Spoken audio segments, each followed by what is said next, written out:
কলকাতার ঐতিহ্য ট্রাম সংরক্ষণ করতে রাজ্য কি পদক্ষেপ নিয়েছে বা এই ব্যাপারে রাজ্যের পলিসি কি তা জানতে চাইল কলকাতা হাইকোর্টের প্রধান বিচারপতির ডিভিশন বেঞ্চ। উল্লেখ্য, কলকাতার রাজপথে ট্রামের যাত্রা শুরু হয়েছিল আজ থেকে ১৫০ বছর আগে ১৮৭৩ সালে। সম্পূর্ণ পরিবেশ বান্ধব একটা যান, অথচ আজ গোটা শহরে মাত্র কয়েকটি ট্রামই চোখে পড়ে। People United for better living in Calcutta নামে একটি সংগঠন মামলা করেছিল হাইকোর্টে। তাদের তরফে আইনজীবী পার্থসারথী সেনগুপ্ত জানান, ট্রামের ১৫০ বছর পালন হচ্ছে। ট্রাম যদি চালানো হয় তাহলে ভালো করে চালানো হোক।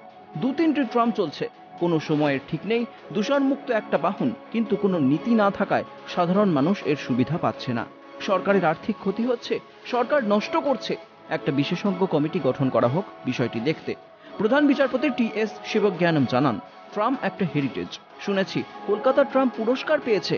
রাজ্যের কি ভাবনা? রাজ্যের তরফে জানানো হয়, হেরিটেজ ঠিকই, কিন্তু বর্তমানে সংরক্ষণ করা খুবই কঠিন কাজ। সময় দেওয়া হোক এই ব্যাপারে নির্দেশ আনতে। ১২ই জুন ফের শুনানির জন্য রাখা হয়েছে এই মামলা। আদালতের নির্দেশ, রাজ্যকে জানাতে হবে এই ব্যাপারে তাদের পলিসি কি, তারা কি পদক্ষেপ নিয়েছে বা কি ভাবছে কলকাতার ট্রাম সংরক্ষণের বিষয়ে। অভিরূপা হাজরার রিপোর্ট, ক্যালকাটা নিউজ।